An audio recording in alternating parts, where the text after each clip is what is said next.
So we're going to be replacing the heating element in a front load whirlpool dryer. And throughout the video, I'm going to be going over a few other helpful tools that'll make these kind of jobs a lot easier. And, trying to get Harbor Freight more toward the, handyman side of things. I know they're more automotive and all that, but there is a lot of tools there for, like handyman and stuff like that and other parts of the industry, which I know handyman's more of a jack of all trades kind of thing, but they've got all the stuff for it. So we'll get right into it.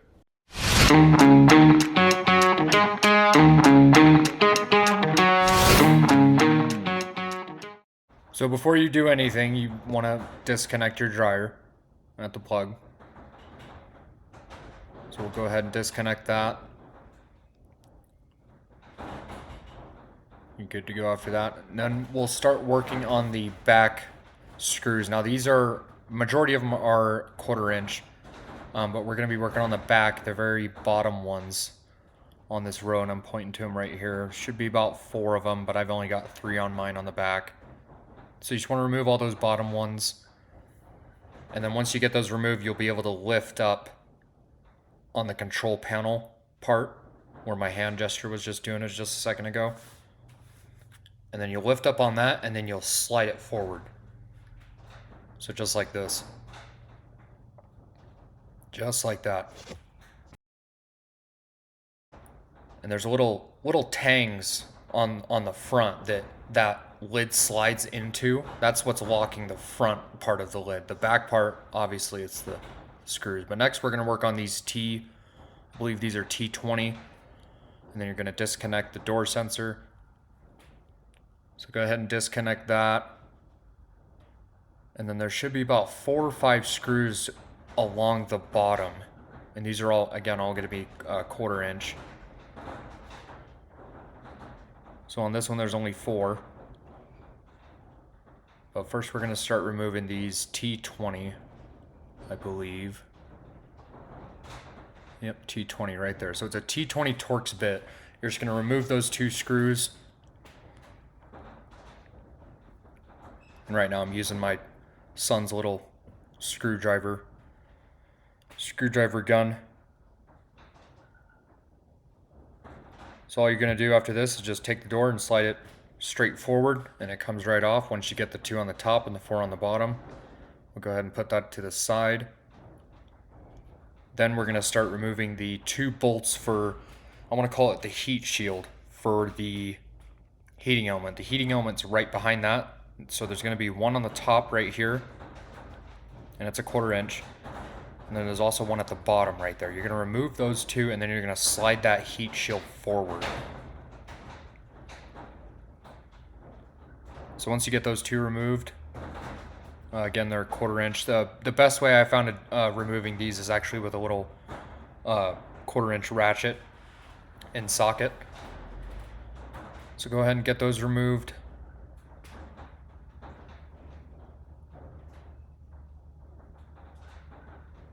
And then we'll slide that plate forward to expose the heating element. And it's right there in that tube. So first what you want to do is you want to disconnect the electricals. And you want to keep orientation of which way those connectors plugged into. So in my case, red's on top, black's on bottom. Once you get those, all that really needs done is just grab the end of the heating element and pull it straight forward, straight to you. So now at this point, as you can see, I'm pulling it out here. I did end up disconnecting this plug right here, right to the left,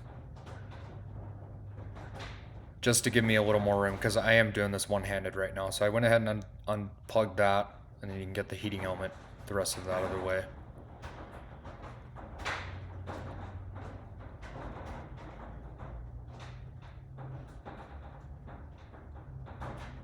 So now once you get it out, you want to, inspect it, inspect the coils. You want to look all over, inspect the coils, make sure they're not broken anywhere. If they are broken, then that would mean your heating element is defective, and looks right there, we've got a broken heating element.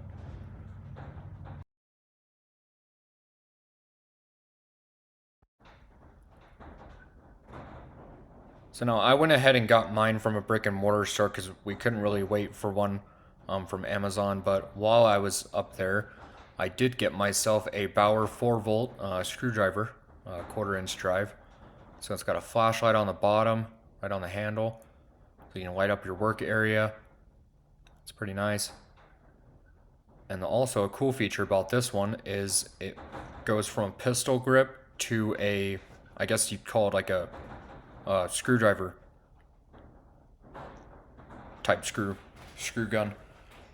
I got jealous of my son, so I went ahead and picked one up myself. But like I said, you can't get these on Amazon. This one was $100, but I will have a link in the description of this video where you can get one a lot cheaper, and the ones that I've ordered before in the past, and they have worked very well for me. So let's get this one opened up. And although this one is new, you do want to go and inspect it, make sure it's not broken or defective in any way, because you definitely don't want to put this thing back together and find out that the new part was defective. And you also want to make sure, oh yeah, look, got some lint right there, almost started a fire. But you do want to compare the two. So you want to compare the old one to the new one. The old one is slightly different, but again, you want to go over all the coils, make sure they're not broken in any spots or anything. Especially these little hangers right here. You want to make sure the coils are still all on those, because that keeps them from the coils from vibrating and touching the tube inside here.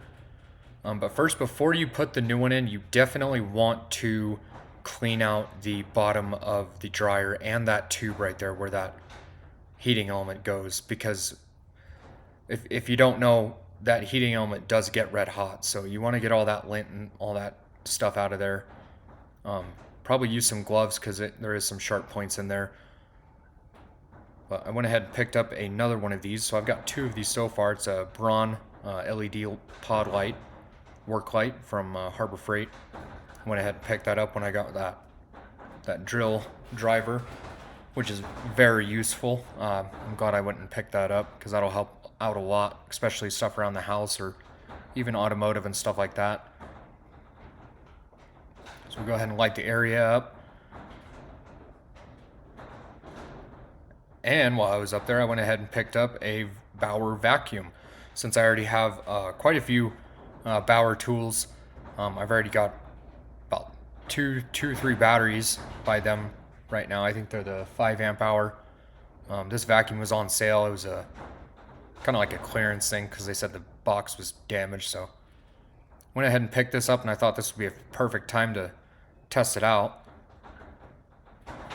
These vacuums aren't too badly priced. I think they run about $50 normally. It's nothing too crazy. Yeah, you definitely want to take your screws out. You don't want to vacuum those up. But yeah, it's definitely nothing crazy for a vacuum. I mean, it's not like the rigid god of shop vacs or anything close to that, but it does what it's supposed to, and it gets the job done. So yeah, you just want to get all the lint and all this stuff out. You definitely want to get the tube where the heating element goes. You want to get that real clean, get all that out. And this vacuum does perfect for this because it's small and compact, and it's actually got a decent amount of power to it. It also comes with different attachments, like I've got the long reach attachment on it right now, and then the narrow attachment, or you can just use it without an attachment. It's pretty easy to empty, just one button on the top. It's got the container, and it also comes with extra filters. Now, again, I'm doing this one-handed, but it does also come with extra filters.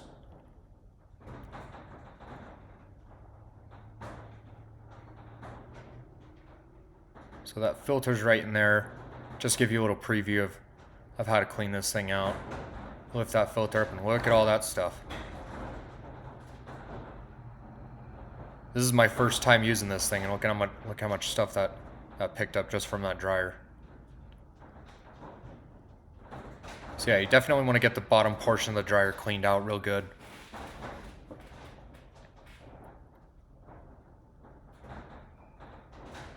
To get to the, if you are interested in this vacuum, to get to the filter, you just kind of want to twist on the cup part and the plate, and it separates the cup from the plate to get to the filter. And you just remove this little cage deal, and you've got the filter right there. It comes with two or three extras if you are interested in this vacuum.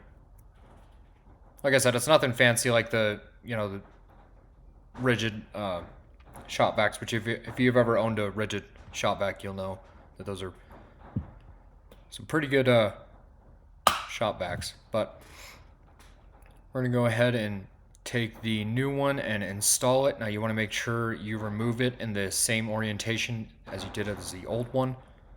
So we're gonna have those electrical plugs going toward the left when you're looking at the front. And those electrical plugs are going to slide into a little slot right there. You can see just on the side of that tube. And the edge of the heating element is going to slide kind of into like a groove right here, because you don't want the coils touching the that tube inside there, because this coil has alternating current through it, so AC current. So you just want to make sure the coils aren't touching any of the tube that it's going into, the heat tube, because if they are, it will create either a no heat or it will create a short circuit, and the coil will overheat, and it will damage the thermal fuses inside the dryer, and those thermal fuses are on that tube just to the left of this tube, and there's also, I believe, some on this tube as well. So yeah, right there, you just want to make sure on the top and the bottom, you just want to make sure none of the coils are touching. If they aren't, you're good to go. Go ahead and plug the two electrical plugs back in. So red on top, black on bottom.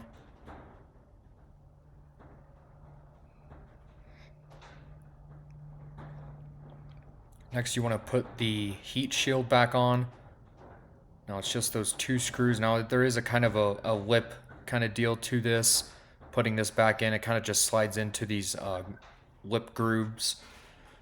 But you want to get those two screws back in.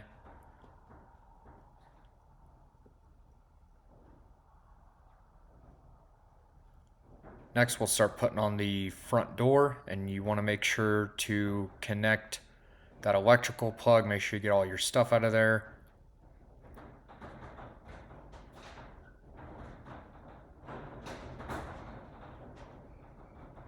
So you want to connect this back.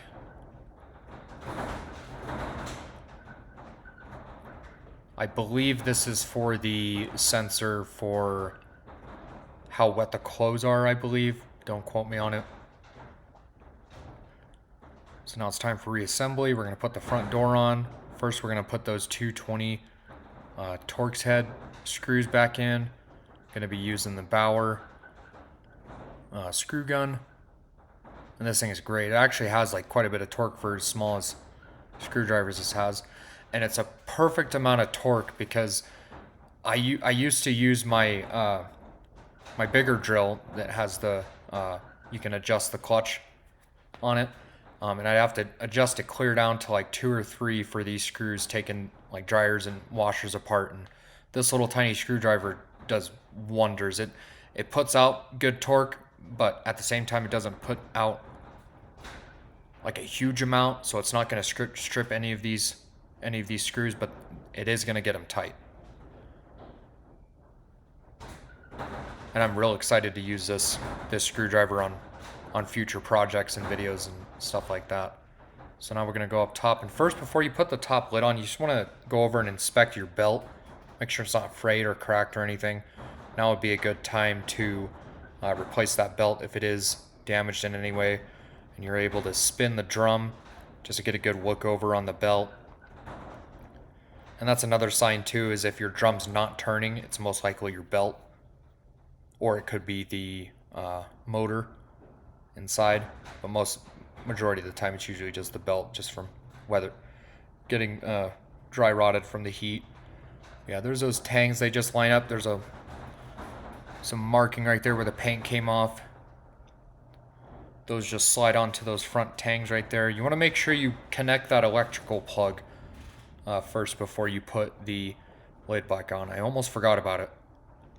Yeah, this is for the door sensor. You want to make sure you get that one on, because if you don't connect that back, you'll get either a code or it'll say it on the screen where the controls are that the door needs closed. So if that's unplugged, you'll get a door open code even when the door's closed. So you want to make sure you plug that in. Now we're going to pull the top part of the lid forward to where it's hanging over the front of the dryer, and then we're going to slide it back. So we're going to pull it over the front and push it back. I'm going to make sure the back's seated correctly, and then we're going to start putting all the screws back in. Now in my case, there was only 3 on the back. There might be more on yours. We're going to go ahead and get those on. And now after everything I fix, I always test it. So real quick, before you do turn it on after a repair, especially after any repair, you just want to make sure your lint trap's clean. In this case, ours is clean. I cleaned it prior to working on it. There's a little bit of hair right there. So we're going to go ahead and shut this. We're going to run it for a few minutes, and I'll show you how to verify that you fixed the problem. So we're going to go ahead and start it. Make sure the drum's turning, and it is. Now we're going to feel on the back of the dryer toward where the heating element is, which would, facing the front of the dryer, it's going to be on the right side. So we're going to feel in that area, feel if it's warm, feel any warm spots. If that doesn't work, there is another method. So it's running right now. It's been running for a few minutes. We're going to shut it off. We're going to open the door. And we're just going to feel the air inside, or the temperature. Or you can even feel the drum. Be careful with that back vent right there. That does get hot.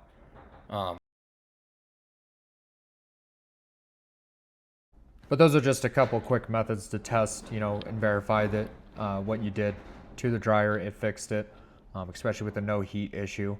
But yeah, I know in Harbor Freight videos and all that that I've seen, they're more focused everything towards like automotive or like carpentry or stuff like that. And I don't think anyone's ever realized that, it's like a perfect handyman store, like jack of all trades. Like if you're subscribed to my channel, we do automotive repair, and I do review videos on tools and stuff like that, especially from Harbor Freight. But hopefully you enjoyed the video. If you did, leave a like and consider subscribing. We'll be coming out with more around the house repair videos like these as I go. But yeah, till then, like and subscribe. See you on the next one.